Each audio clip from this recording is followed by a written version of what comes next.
Hello everyone, நான் தான் உங்கள் அசர். இன்னைக்கு நம்ம என்ன பார்க்க போறோம்னா டைம் ஜோன். இந்தியாவில் எத்தனை எத்தனை டைம் ஜோன் இருக்கு தெரியுமா? ஒரே ஒரு டைம் ஜோன் தான்.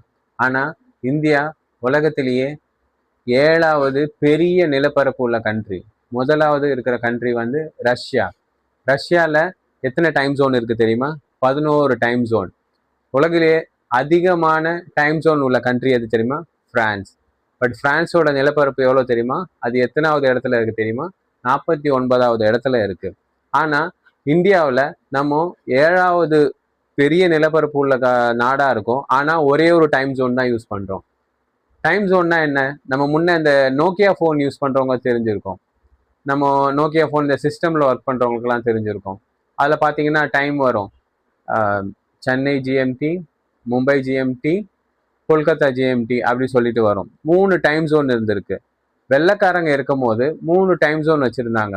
அதாவது சவுத்துக்கு ஒன்று, சென்ட்ரலுக்கு ஒன்று, வெஸ்ட்டுக்கு ஒன்று அப்படி வச்சிருந்தாங்க.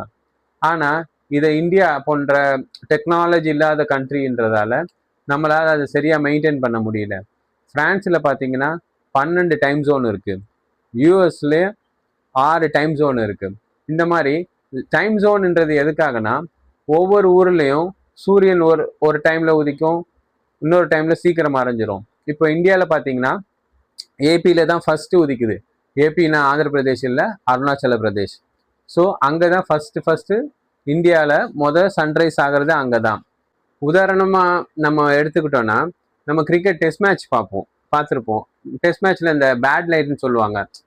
இது சூரியன் மறைஞ்சிருச்சுன்னா விளையாட முடியாம பால்ஸ் தெரியாம இருக்கிறதால மேட்ச் கேன்சல் பண்ணுவாங்க. மேட்சை அடுத்த நாள் போஸ்ட்போன் பண்ணுவாங்க, இல்லை ஸ்டம்ப்ஸ் கொடுத்துருவாங்க. இந்த மாதிரி சுச்சுவேஷன் நம்ம பார்த்துருப்போம்.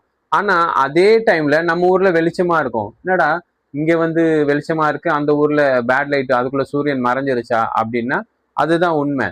ஆக்சுவலா இந்த ப்ராட்காஸ்டிங் சிஸ்டம் எப்படி பண்றாங்கன்னா எல்லாருமே அந்த மேட்சை பார்க்கணுன்றதுக்காக அவங்க ஒரு டைம் ஃபிக்ஸ் பண்ணிக்கிறாங்க. அந்த டைம் ஃபிக்ஸ் பண்ணும் போது என்ன ஆகுதுன்னா அது பேட் லைட்ல இந்த மாதிரி பேட் வெதர் கண்டிஷன்ல போய் விட்டுருது. ஸோ இந்த மாதிரி பிரச்சனை தான் இருக்கு. இந்த டைம் ஜோனால இந்தியாவில் பலாயிரம் கோடி மின்சாரம் லாஸ் ஆகுதுன்றது, கரண்ட் அதாவது எலக்ட்ரிசிட்டி பவர் லாஸ் ஆகுதுன்னு ஒரு ஸ்டாட்ஸே இருக்கு. இந்த டைம் ஜோன் நம்ம மெயின்டைன் பண்ணோம்னா பலாயிரம் கோடி யூனிட் மின்சாரம் நம்மளால சேமிக்க முடியும். எப்படின்னா, நான் இப்போ நான் ஒரு கம்பெனியில் ஒர்க் பண்றேன். இப்போ சென்னையை பொறுத்த வரைக்கும் ஒரு ஷிஃப்ட் 9 to 6. அதே 9 to 6 கொல்கத்தாலையும் 9 to 6 வச்சிருப்பாங்க. ஆனா மார்னிங் 9 அவங்களுக்கு மிட் ரேஞ்சில் வந்துடும், வெயில் அதிகமா இருக்கும். அதே ஈவினிங் 6 பாத்தீங்கன்னா அவங்களுக்கு இருட்டிடும். அப்ப என்ன ஆகுது, அவங்க ஈவினிங் 6 மேல அந்த 5க்கு மேலேயே இருட்டாக ஆரம்பிச்சிடும். அப்ப என்ன, அவங்க ஆட்டோமேட்டிக்கா அவங்க லைட் போட ஆரம்பிச்சிருவாங்க. லைட் போடும் போது ஆனா நம்ம சென்னையில அந்த லைட்டே போட மாட்டோம், 6 o'clock வரை இருக்கும். ஸோ இங்க நம்ம 6 o'clock வரை ஆஃபீஸ் இருக்கிறதால அங்கேயும் 6 o'clock. ஆனா அங்க 5 o'clock இருட்டிடுது. இருட்டின உடனே என்ன ஆகுது, ஒரு மணி நேரம் எக்ஸ்ட்ரா அவங்க கரண்ட் யூஸ் பண்ண வேண்டியதா இருக்கு, எலக்ட்ரிசிட்டி யூஸ் பண்ண வேண்டியதா இருக்கு. இது அவங்க கொல்கத்தாக்கு ஒரு டைம் ஜோனும் சென்னைக்கு ஒரு டைம் ஜோன் இருந்ததுன்னா அவங்களால ஈஸியா அந்த எலக்ட்ரிசிட்டியை சேவ் பண்ண முடியும்.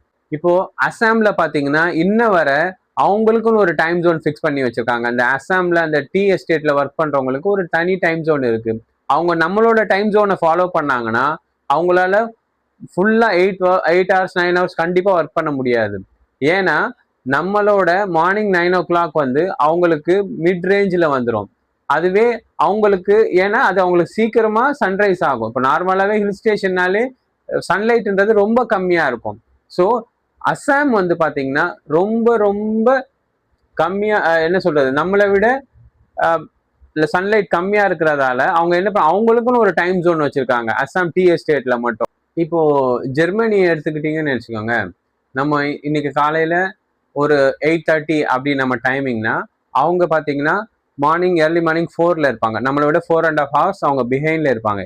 இதே வின்டர் சீசன் பாத்தீங்கன்னா 1 hour இன்னும் அதிகமா பிஹைண்ட்ல இருப்பாங்க. இப்ப நம்ம இன்னைக்கு மார்னிங் 8:30 இருக்கோம்னா அவங்க 3 o'clockல இருப்பாங்க.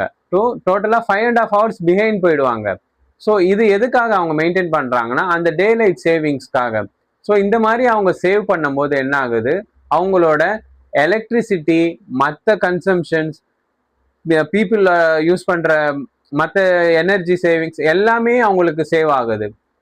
மீண்டும் ஒரு நல்ல தகவல்களோடு மீண்டும் உங்களை நான் சந்திக்கிறேன்.